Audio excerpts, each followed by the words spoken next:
আবারও চলে আসলাম নতুন একটি ভিডিও নিয়ে। ছোট ভাইদের সাথে আজকে ফুটবল চ্যালেঞ্জের শুরুতে দূরে একটি বালতি রাখা ছিল। দূর থেকে বল শট দিয়ে ওই বালতির ভিতরে বলটি নিতে হবে। একটি করে শট, একটি করে চান্স। প্রথম শট দিচ্ছিল ছোট ভাই রায়হান। এরপর প্রথম চান্সে ও বলটিকে ভিতরে দিয়ে দেয়। আজকের ভিডিওটি ভালো লাগলে অবশ্যই চ্যানেলটিকে সাবস্ক্রাইব করবেন। এরপর দ্বিতীয় শটটি নিচ্ছিল ছোট ভাই ইলিয়াস। ওর শটটি অনেক সুন্দর হয়েছিল, কিন্তু শেষ মুহূর্তে বালতিতে বলটি ঢুকাতেও সক্ষম হয়নি। দুইজনে শট দিয়ে দেওয়ার পর এখন আমার পালা। চ্যালেঞ্জে জিততে হলে অবশ্যই বালতির ভিতরে বলটিকে আমাকে দিতে হবে। তো আমিও ভিতরে বলটি দিতে সক্ষম হয়নি। বালতিতে লাগার পর বলটি সরে যায়। এরপরের ধাপে খেলাটিকে কঠিন করার জন্য বালতিটি উঁচু করে দিলাম। এই ধাপে ছিল মোট 3টি করে শট। এইবারের প্রথম শটগুলো আমি নিয়েছিলাম। প্রথমে 2টি শটের বল পাস দিয়ে চলে যায়। এইবারও লাস্ট শটে একটুর জন্য বলটি ভিতরে ঢুকাতে সক্ষম হয়নি। এরপর শট দিচ্ছিল আরেক ছোট ভাই। ও 2টি শটের কোনোটিতেই ভিতরে দিতে পারেনি বলটি। এরপর শেষ শটেও বলটি বালতিতে লাগায়, তাও ভিতরে দিতে পারেনি।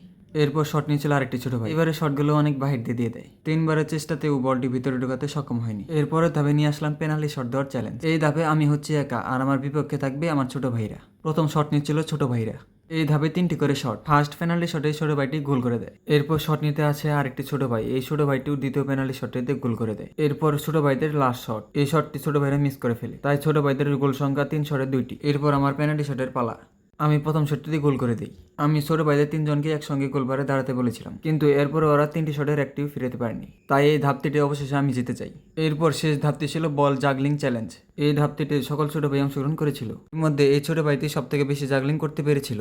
আস্তে আস্তে সব ছোট ভাই জাগলিং এর চেষ্টা করে, কিন্তু কোনো ছোট ভাই 2-3টের বেশি জাগলিং করতে পারেনি। কিন্তু এরপর ওরা জাগলিং করার জন্য ভালোভাবে চেষ্টা করছিল। সবার জাগলিং শেষ হওয়ার পরে এবার আমার পালা। আমি শুরুর দিকে শুধু এক পা দিয়েই ভালোই জাগলিং করছিলাম, কিন্তু পেছনে পেছাতে আমার জুতোটি খুলে যায়। এর কিছুক্ষণ পরই বলটি আমার পা থেকে নিচে পড়ে যায়। এরপর সব চ্যালেঞ্জগুলো শেষ হয়ে যাওয়ার পর সবাই মিলে একসঙ্গে অনেকক্ষণ ফুটবল খেলি। ভিডিও শেষের দিকে সকলকে একটা কথাই বলতে চাই, কেউ যদি আমার চ্যানেলেতে নতুন ভিডিও দেখে থাকেন, আমার ভিডিওগুলো ভালো লাগে থাকলে আমার চ্যানেলটিকে অবশ্যই সাবস্ক্রাইব করবেন। সকলেই ভালো থাকবেন। আসসালামু আলাইকুম ওয়া রাহমাতুল্লাহ।